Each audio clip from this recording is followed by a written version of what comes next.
l'association a déposé 2 plaintes après la mort de 2 cygnes dans le canal de l'Ourcq.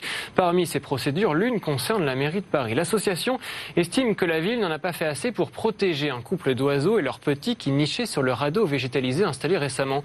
Bonjour Amandine Sanvicens, merci d'être avec nous. Vous êtes la cofondatrice de Paris Animaux Zoopolis. Qu'espérez-vous de cette procédure ?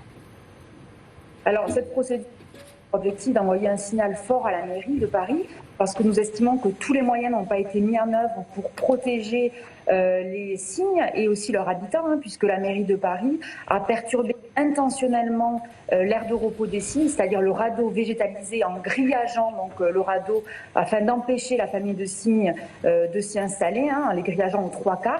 Et donc c'est contraire au code de l'environnement, puisque les cygnes, rappelons-le, sont une espèce protégée par la loi. Et donc nous souhaitons que la ville de Paris prenne au sérieux les intérêts des cygnes et de tous les animaux liminaires, c'est-à-dire qui vivent à Paris.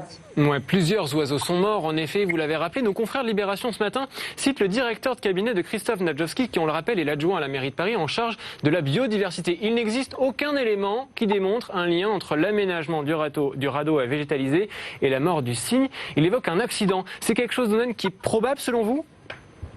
Alors déjà, pour être précis, notre association n'a jamais dit qu'il y avait un lien de causalité direct et avéré entre la restauration du radeau végétalisé, c'est-à-dire le fait de mettre des grillages, et la mort des signaux. Ce que nous disons, c'est que la coïncidence est troublante, puisque la mort des signaux est arrivée quelques jours après cette restauration du radeau, alors que les signaux étaient en pleine santé. Et alors, le cabinet de Christophe Nadjowski évoque un accident. Alors, c'est une hypothèse, mais nous, on évoque un acte malveillant, intentionnel, c'est-à-dire acte de cruauté et sévices graves sur animaux. C'est pour ça que nous avons déposé plainte contre X, parce que nous souhaitons qu'une enquête soit diligentée par le parquet de Paris.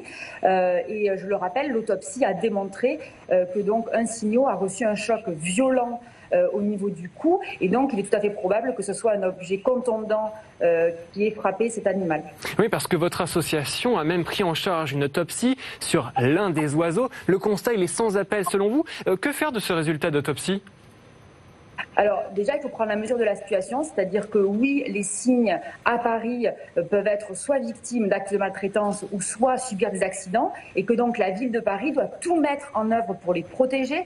Nous avons fait des propositions au cabinet de Christophe Nadjowski, à savoir sanctuariser la Darse du Rouvray, qui est un petit bras mort le long de la Villette, où ça pourrait être vraiment un habitat paisible pour ces animaux-là. Et puis nous souhaitons une campagne de sensibilisation sur les cygnes à destination des habitants du 19e arrondissement notamment. Une dernière question, des événements qui interviennent alors que la mairie de Paris cherche à végétaliser, à naturaliser son centre-ville. Quelle est votre réaction sur cette volonté justement ? Oui, tout à fait. Alors nous, on considère que c'est très positif que la ville de Paris veuille végétaliser Paris, parce que bien sûr que c'est important pour les animaux. Nous, on souhaite qu'il y ait plus d'habitat pour ces animaux, parce que si les cygnes sont allés sur ce radeau végétalisé, c'est parce qu'ils n'avaient pas d'habitat pour construire leur nid et pour se nourrir. Mais attention, dans la ville de Paris, végétaliser c'est bien, mais il faut avoir conscience que cela va attirer des animaux, et donc il faut les accueillir et être bienveillant avec eux. Et donc c'est important d'avoir la notion de la condition animale en tête pour la mairie de Paris. Merci beaucoup Amandine Sanvicens d'avoir été avec nous ce matin en direct sur BFM Paris, cofondatrice de l'association Paris Animaux Zoopolis. Évidemment, on reparlera de cette actualité tout au long de la matinée sur BFM Paris.